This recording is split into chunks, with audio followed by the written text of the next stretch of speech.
Alors là où votre roman est très intéressant, et c'est pour ça que j'en jouais un petit peu au début de l'interview en disant, bon ben, l'histoire au départ est assez classique, avec un meurtre sur les bras, c'est un retraité, sauvagement assassiné dans son pick-up, bon comme point de départ, pourquoi pas.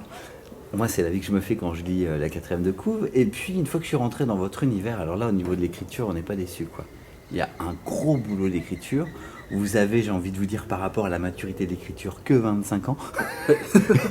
Mais c'est bien, prenez votre temps. Et pourtant, en écriture, on aurait le sentiment que ça pourrait être écrit par quelqu'un de beaucoup plus âgé. Ouais.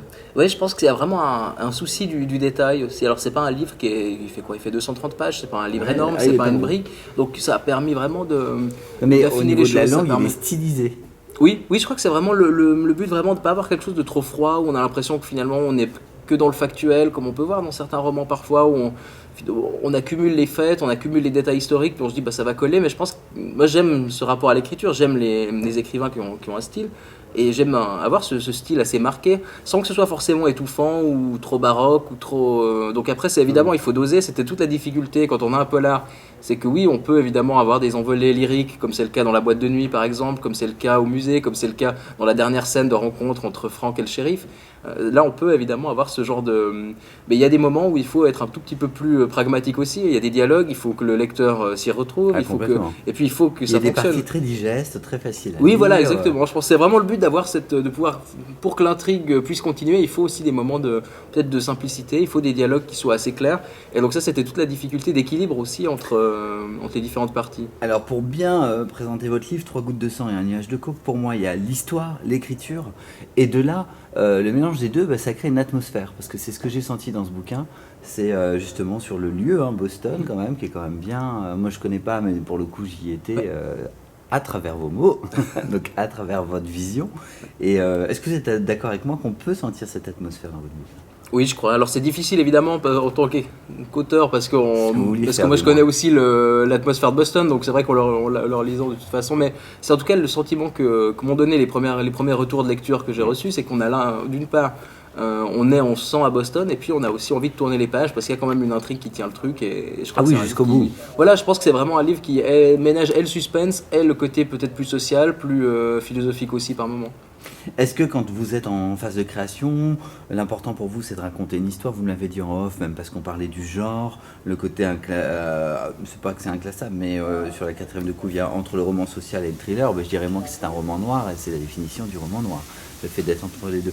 Mais pour revenir à ma question, Quentin, est-ce que vous, quand vous êtes dans la période de création, il y a des moments où vous avez des blocages, vous avez des moments plus difficiles à démêler, justement parce que vous racontez une histoire et en même temps vous veillez au style.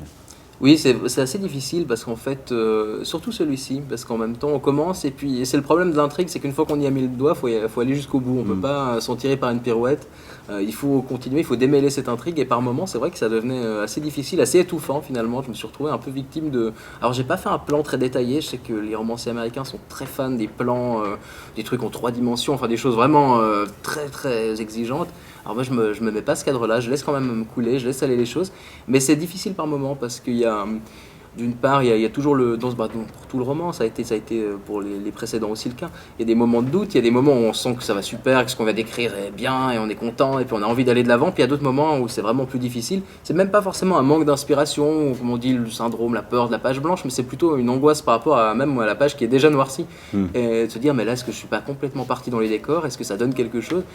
J'ai peur que non. Et ça arrive, et surtout qu'il y a quand même, il faut le dire, l'acte d'écriture est un acte solitaire en général. Donc c'est aussi, quand on écrit comme ça, j'essayais de me mettre une discipline où je me levais, je prenais une douche froide, et au bout d'un moment, on est seul plusieurs jours d'affilée, on est seul face à son ordinateur, et c'est vrai que c'est étouffant, Et c'est après, fatigant. il y a plusieurs méthodes de travail avec l'éditeur. Il y en a qui sont beaucoup plus présents que d'autres.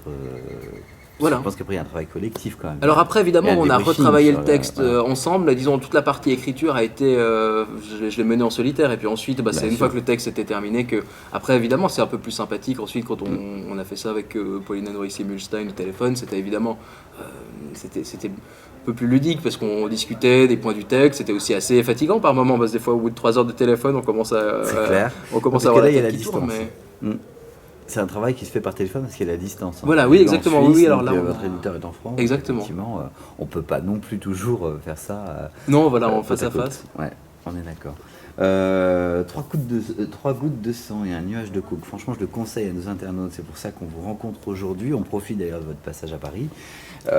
Vous écrivez autre chose? Vous êtes déjà sur un autre bouquin? Oui, je suis en train, en fait, sur 2 livres. Un qui, je pense, va mettre plusieurs années à aboutir. Donc, c'est vraiment quelque chose que D'accord. je me réserve un peu comme travail personnel. Ouais. C'est une manière de passer aussi mes angoisses et mes fureurs.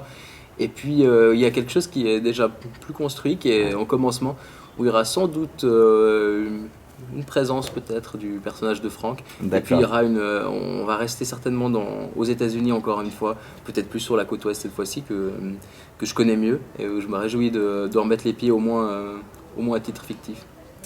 Quentin Mouron, un grand merci pour l'entretien. Mais merci à vous, ça a fait très plaisir. Je rappelle le titre de votre roman, Trois gouttes de sang et un nuage de coke aux éditions La Grande Ourse, en librairie depuis le 3 juin. Merci.